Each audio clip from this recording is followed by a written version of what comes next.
नमस्कार.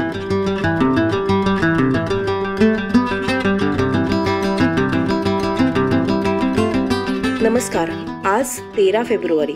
आजच्या दिवशी अशा काही ठळक घडामोडी घडलेल्या आहेत ज्यांची इतिहासात नोंद घेतली गेली आहे. चला तर मग जाणून घेऊया आजचे काही महत्त्वाचे दिनविशेष.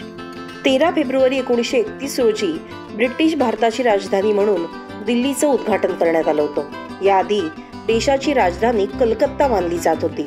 12 डिसेंबर 1911 रोजी इंग्रजांनी भारताची राजधानी कलकत्त्याहून दिल्लीला हस्तांतरित करण्याची घोषणा केली.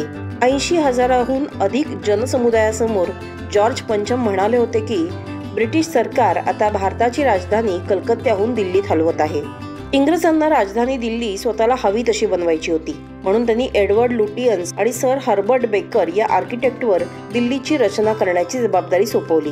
या दोघांना दिल्लीची रचना करण्यासाठी 4 वर्षाचा कालावधी देण्यात आलेला असला तरी प्रत्यक्षात हे काम पूर्ण व्हायला त्यांना 20 वर्ष लागली.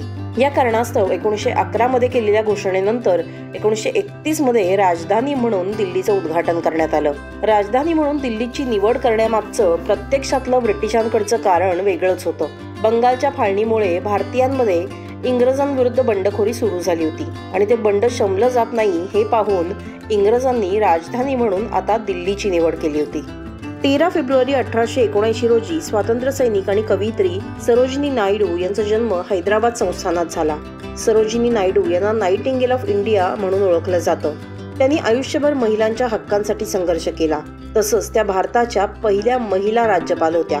सरोजिनी नायडू यांची जयंती भारतात राष्ट्रीय महिला दिन म्हणून साजरी केली जाते. 1925 मध्ये सरोजिनी नायडू यांना काँग्रेसच्या अध्यक्षा बनवण्यात आलं होतं. तसंच 1928 मध्ये त्यांना केसर-ए-हिंद या पुरस्काराने सन्मानित करण्यात आलं. सरोजिनी नायडू यांचं 2 मार्च 1949 रोजी लखनौ इथे हृदयविकाराच्या झटक्याने निधन झालं. आज जागतिक रेडिओ दिवस जगभरात साजरा केला जात आहे. भारतातलं महायुद्ध असो किंवा आणीबाणीचा काळ असो, रेडिओनं संवादाचं माध्यम म्हणून नेहमीच महत्त्वाची भूमिका बजावली. तसंच मनोरंजन क्षेत्रातही रेडिओनं स्वतःची एक वेगळी ओळख निर्माण केली.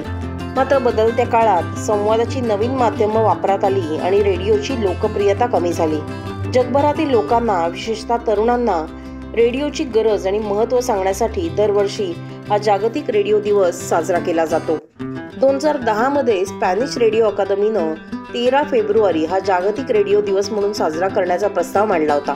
त्यानंतर 2011 मध्ये युनेस्कोच्या सदस्य देशांनी हा प्रस्ताव स्वीकारला आणि 2012 मध्ये संयुक्त राष्ट्र महासभेने जागतिक रेडिओ दिनाच्या प्रस्तावाला मान्यता दिली. जागतिक रेडिओ दिन साजरा करण्यासाठी 13 फेब्रुवारीची निवड केली गेली कारण 13 फेब्रुवारी 1945 रोजी संयुक्त राष्ट्र रेडिओचं पहिल्यांदा प्रसारण झालं होतं. त्यामुळेच हा जागतिक रेडिओ दिन म्हणून साजरा केला जाऊ लागला. तब्बल 14 वर्षापूर्वी पुणे आजच्याच दिवशी कोरेगाव परिसरातल्या जर्मन बेकरी स्फोटामुळे हादरलं होतं. तब्बल 17 निष्पाप नागरिकांचा या घटनेत मृत्यू झाला होता. त्यामध्ये 5 विदेशी नागरिकांचाही समावेश होता. 56 नागरिक यावेळी जखमी झाले होते.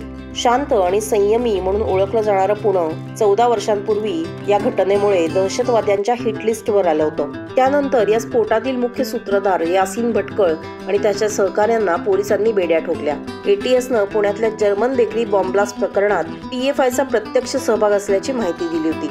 यानंतर काही काळात या स्फोटातील संशयित मोहम्मद कातिल सिद्दीकी याची येरोडा तुरुंगात हत्या करण्यात आली, तर संशयित आरोपी हिमायत बेगला सप्टेंबर 2010 मध्ये अटक करण्यात आली होती. मात्र आता गेल्याच महिन्यात त्याला जामिनावर सोडण्यात आलेला आहे. सध्या माघ महिना सुरू असून हिंदू पंचांगानुसार आज माघी गणेश जयंती साजरी केली जाते. आजच्याच दिवशी बुद्धीचा देव गणपती याचा जन्म झाला असं मानलं जातं. गणेशानं नरांतक राक्षसाचा वध करण्यासाठी कश्यपाच्या कुटुंबात विनायक नावाने अवतार घेतला, म्हणून याला विनायक चतुर्थी असंही म्हणलं जातं. या दिवशी श्री गणरायाची विधिवत पूजा करून व्रत केल्यास प्रत्येक इच्छा पूर्ण होतात, तसेच जीवनात सुख समृद्धी कायम टिकून राहते असं म्हणलं जातं. आज ग्रेगोरियन दिनदर्शिकेनुसार 13 फेब्रुवारी असून मंगळवार आहे.